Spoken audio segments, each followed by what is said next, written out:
Comment ne plus être un homme désespéré? Comment ne plus être un homme needy? Si tu regardes cette vidéo, il est fort probable que tu sois cet homme désespéré, que tu sois cet homme needy. En effet, les hommes ne te respectent pas, ne te traitent pas à ta juste valeur, tu es méprisé, isolé, ignoré.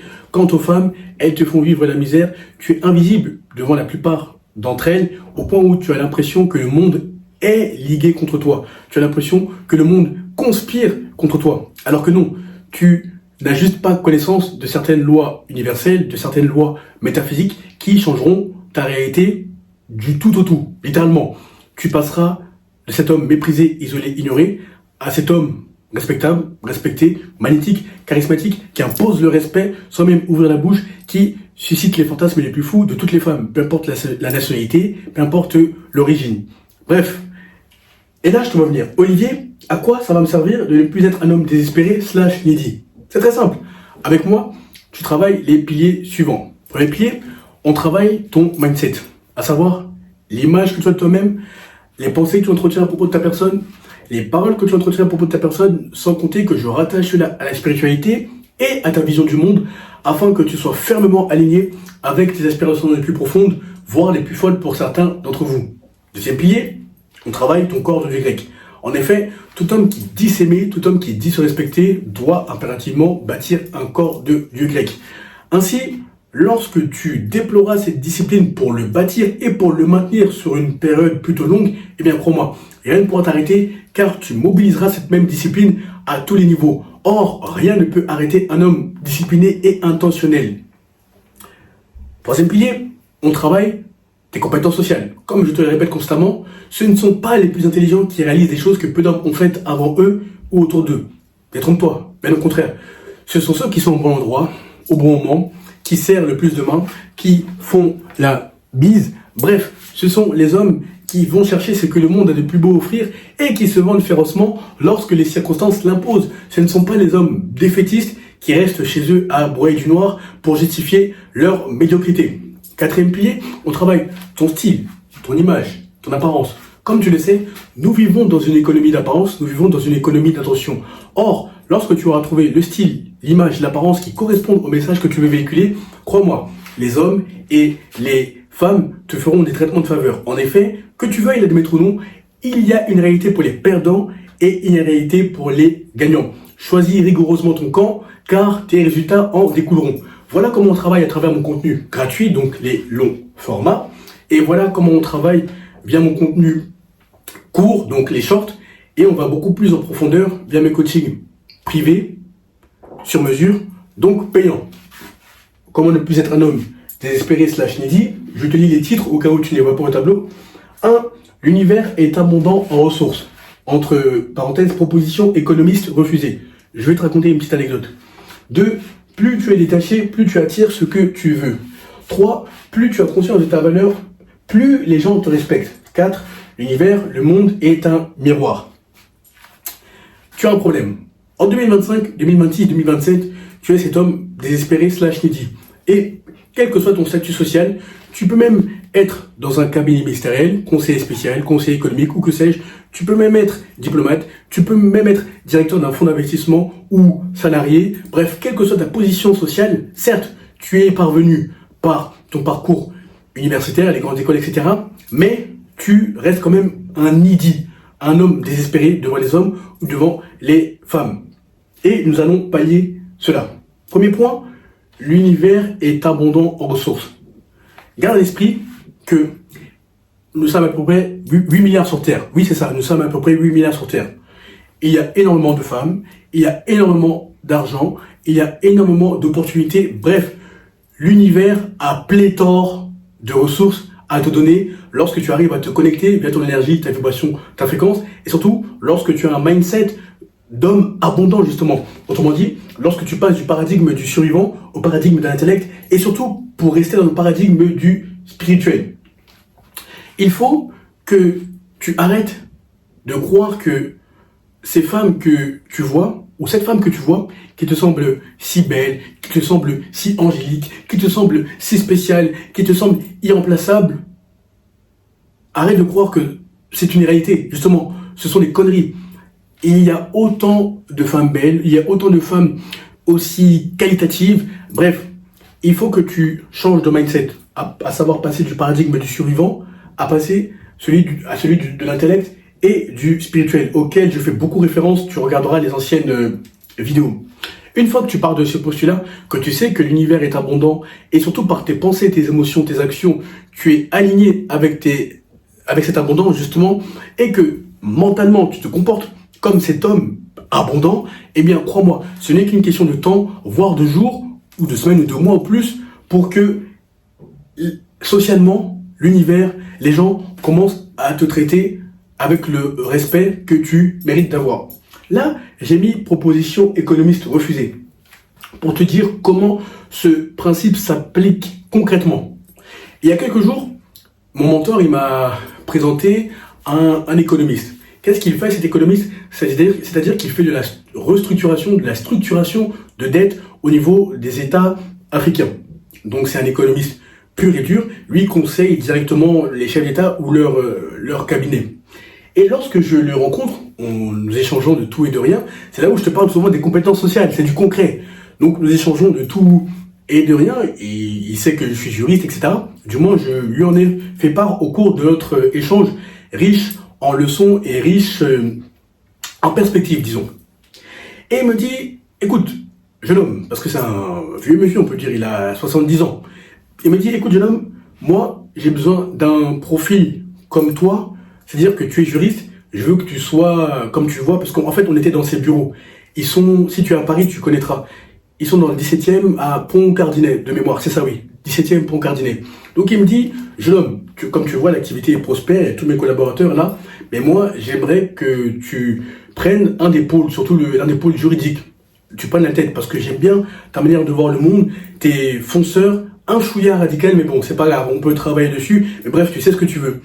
Je lui dis, écoutez monsieur, je respecte votre parcours, mais en aucun cas je serai salarié. Jamais de la vie je serai salarié. Je travaille à mon compte. Lorsque je rencontre des personnes aussi intéressantes que les vôtres, que vous, j'apporte de la valeur, mais pas sous la forme du salariat. Ça, je suis allergique au mot salaire. Et il me regarde, il me dit, mais à ton âge, tu as 28 ans, il y a d'autres personnes qui auraient refusé, qui auraient accepté l'opportunité, qui auraient sauté sur l'occasion. Moi, je dis oui, mais moi, je ne suis pas les autres personnes. Moi, je suis qui je suis, j'ai mes valeurs, j'ai mes principes. Et niet, premièrement, on fait connaissance, c'est très bien, merci pour votre proposition. Mais moi, bien qu'étant juriste, je ne me limite pas à ça, je ne me mets pas dans une case. Et d'autant plus que je ne me mets pas dans une case, jamais de la vie, je le ferai en étant dans un bureau de 9h à 17h. Bien que je respecte votre parcours, je vous tire mon chapeau. Donc, il me regarde et il me dit, mais alors, qu'est-ce que tu veux faire? J'ai dit, écoutez, monsieur, moi je fais connaissance avec vous, mais moi je ne suis pas là pour travailler avec vous spécialement. Pourquoi je te raconte cette anecdote? Parce que là, quand tu pars du principe que l'univers est abondant, même dans tes échanges, ça va se retranscrire. Donc il me dit, et si on devait travailler ensemble, qu'est-ce que tu ferais? Je dis, mais monsieur, il y a plein de jeunes, vous pouvez trouver plein de personnes, hein, vous savez. Il me dit, non, moi c'est toi, je veux travailler avec toi, parce qu'on a passé à peu près 1 heure ensemble. Donc il a pu cerner mon pédigré, ma manière d'être, etc. Et c'est un vieux monsieur, bon, il a 70 ans, donc voilà. Et il en a vu les profils, tu t'imagines. Je lui dis, écoutez, si jamais vous et moi on devait travailler ensemble, ce serait dans les affaires publiques. C'est-à-dire que moi, je peux vous représenter personnellement auprès des chefs d'État, je représente vos intérêts, mais en aucun cas je travaillerai sous la forme salariale. À la limite, je peux être votre consultant, j'ai ma structure à part, comme c'est le cas actuellement, mais je ne travaille pas avec vous sous la forme salariale. Il me dit, d'accord, je comprends. J'ai un moment, tu sais ce que tu veux, tu sais où tu vas. Et après, il me dit, mais si on te proposait d'être un conseiller spécial dans un gouvernement, parce que tu as le profil, tu as le tempérament pour, quel que soit le pays d'Afrique, qu'est-ce que tu ferais, en sachant que tu ne veux pas être salarié, monsieur?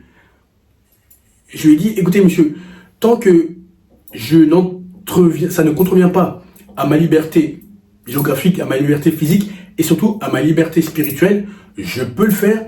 Et surtout, là, en étant dans un gouvernement, on peut dire que ça change tout, car vous êtes au centre du pouvoir décisionnel, et surtout, après, via cette expérience, je peux éventuellement m'en servir comme effet de levier dans beaucoup de domaines. Mais encore une fois, monsieur, merci pour votre proposition. J'y réponds par politesse, mais j'ai tout ce qu'il faut à ce niveau-là, rassurez-vous.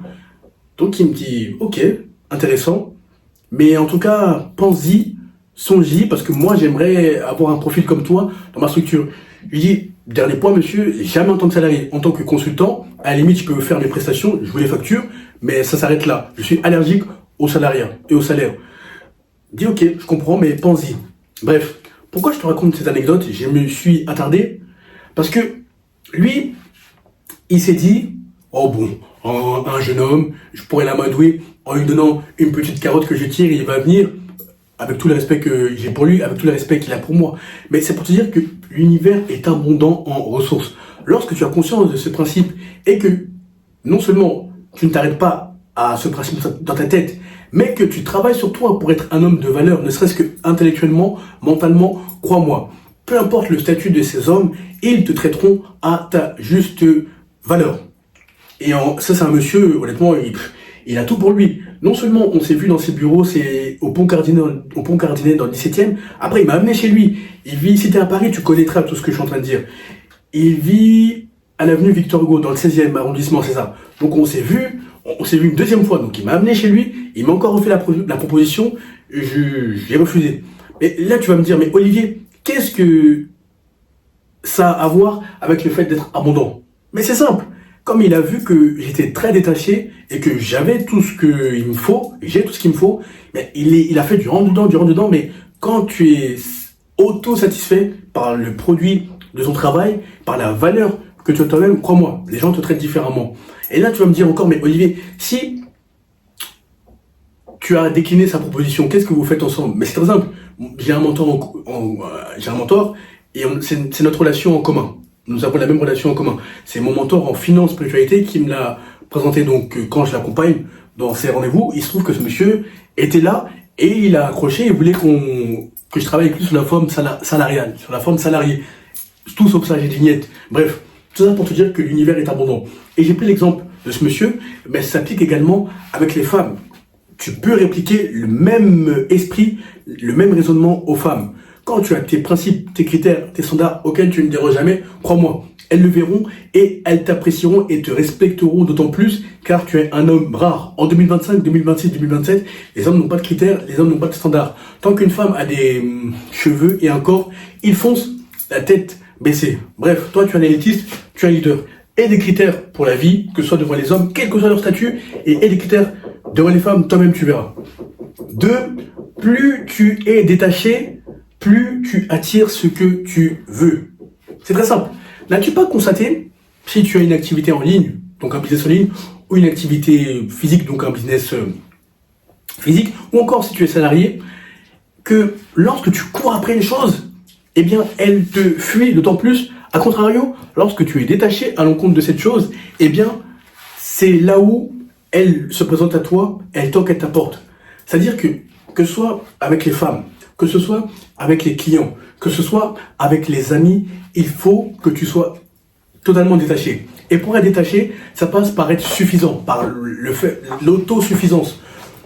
Lorsque tu as travaillé sur ton mindset, la spiritualité, la métaphysique, et tu as conscience de la valeur que tu peux délivrer devant les hommes ou devant les femmes, eh bien crois-moi, tu auras le mindset suivant. Tu te diras, ok, si il ou elle ne me traite pas à ma juste valeur, c'est qu'il vient de passer devant sa bénédiction. Car j'en suis une, j'ai travaillé sur moi, mais il n'a pas saisi la bénédiction qui était devant lui, ou elle n'a pas saisi la bénédiction qui était devant elle. C'est comme ça que tu dois réfléchir. Et plus tu es détaché, plus les gens chercheront à graviter autour de toi. Le détachement, c'est ce qui vaut dans tous les domaines, littéralement. Ne cours pas après les choses, travaille sur ta valeur, pose des actions pour que tu sois vu comme un homme digne d'être respecté et respectable. Et après toi-même, tu verras par ton énergie, ta vibration, ta fréquence qui découle de ces actions, de ton alignement, les gens te traiteront différemment. 3. Plus tu as conscience de ta valeur, plus les gens te respectent.